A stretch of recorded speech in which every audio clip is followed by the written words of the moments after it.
We're going to be joined by Jeff Halper, no relation, Jeff Halper, who is from the Israeli Committee Against Housing Demolitions. It was just a poll done. It was just watching the news. 47% of Israeli Jews say that there shouldn't have been a ceasefire, that we ended too soon, that we should have kept going. So that's where Israel is. 47%? 47% of American Jews. You know, look, Israel's stuck. It's stuck and it isn't stuck in a sense. It's stuck in that there is no political solution. I mean, what the Palestinians are talking about liberation is obviously unacceptable to Zionism and to Israel.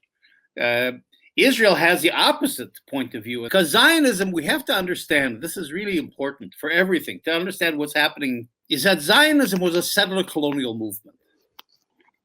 In other words, this isn't a conflict. When you talk about you always talk about the Israeli-Palestinian conflict. Or the Israeli-Arab conflict. It's not a conflict. Conflict has two sides. And they're roughly symmetrical, and they fight with each other. And the way you get out of a conflict is you compromise and negotiate, and you find some kind of a peace. But settler colonialism, like Zionism is unilateral. There are no natives. There are no Palestinians. They have no rights. Israel, until today, has never recognized the existence of the Palestinian people, let alone their national rights. And the whole point of Zionism, the whole point of the last 125 years, has been to Judaize Palestine. In other words, to transform an Arab country into a Jewish country, transform Palestine into the land of Israel. And that goes all the way through. So there is no political process. There's no, when people are saying, okay, now what? With the ceasefire, can we now renew negotiations? What about the two-state idea? Where does Biden come in? All that, Israel has no interest in any of that. So what's Israel's plan? Israel's plan is a low-intensity conflict. Low-intensity warfare. In other words, the idea being we can manage the Palestinians, that they're manageable. The conflict can be at a very low level that really doesn't affect Israelis' personal security. And once in a while, there'll be a flare-up, like in Gaza. Okay, but that's tolerable. I mean, the Palestinians lost 260 people, something like that. The Israeli side lost 10. Which is completely acceptable, if you want to put it in that sense, for Israelis. And so they have no motivation to get into political negotiations. There's no international pressure for political negotiations. And it can't get into political negotiations because it wants the entire country. It has nothing to negotiate. And that's the situation that we all have to begin to deal with. Israel's strategy is to manage the Palestinians. In other words, to keep the conflict, if you want to say a conflict, under the radar. The deal, I think, between Israel and Europe and the West and the international community is that as long as Israel keeps the lid on, as long as it doesn't disrupt the region, as long as it doesn't lead to wars all the time, as long as it keeps things more or less manageable, it's fine. In other words, Biden or the Europeans, or nobody wants to expend the political capital they would have to expend in order to really force Israel back. And I mean, the whole idea of a two-state solution is ridiculous. Right? It's always been ridiculous. Yeah.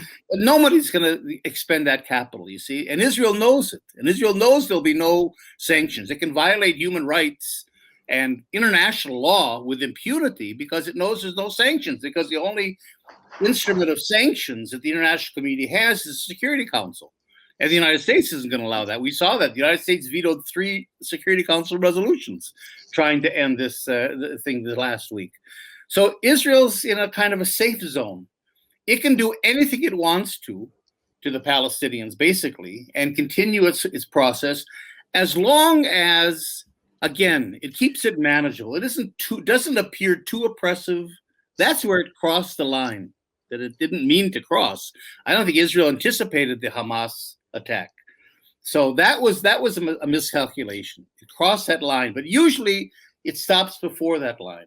So it keeps everything kind of simmering at an acceptable level so the international community doesn't feel that it has to intervene. The acceptable level is your more kind of mundane violence that is standard In other words, just so people know, and I'm sure that people watching this stream know, but Jeff isn't saying there isn't violence, everything is cool until these things happen. It's like there's constant, consistent violence, and then it just becomes newsworthy, international newsworthy violence. Of course, it's always should be international newsworthy violence, but it's, Chomsky talks about worthy victims.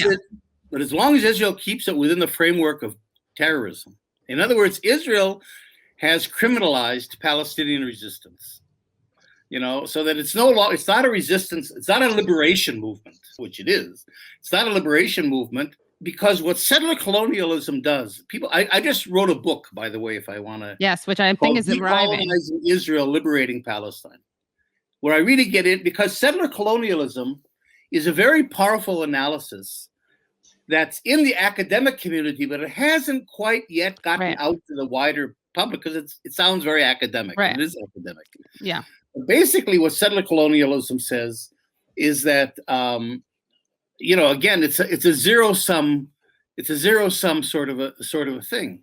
If you understand the settler colonial idea, you'll understand that its goal is not only to Judaize and make this country Jewish, but that be perceived as Jewish, you see? So when you're sitting in New York or London or wherever you are, and you think of Israel, or you think of this part of the world, you think of Israel, and Israel is Jewish, and now we're just in the Eurovision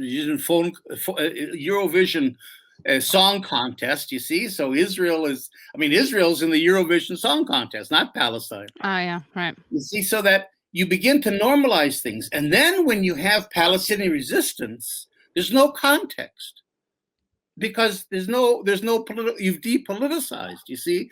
So Palestinian resistance comes out as violence. See, Hamas, they're throwing rocks. Israel has a right to defend itself. That makes sense if you have no political context. If Israel's a normal country, if Israel's Nebraska, we're all hanging around in Omaha having a cup of coffee, and all of a sudden people from Kansas start throwing rockets at us. You're right. That's it's crazy. It's just violence out of nowhere. But if you have this political perspective that Palestinians are trying, and I'm trying to introduce, that goes back to the idea of why settler colonialism? Because that tells you the logic of what's happening. Unless you get the logic, you can't understand each particular event. Right. You try to explain every event by itself doesn't make any sense to people. That's always been our problem. We've never given people a really good, coherent framework on which they can begin to approach this whole issue and begin to understand the Palestinian logic of resistance.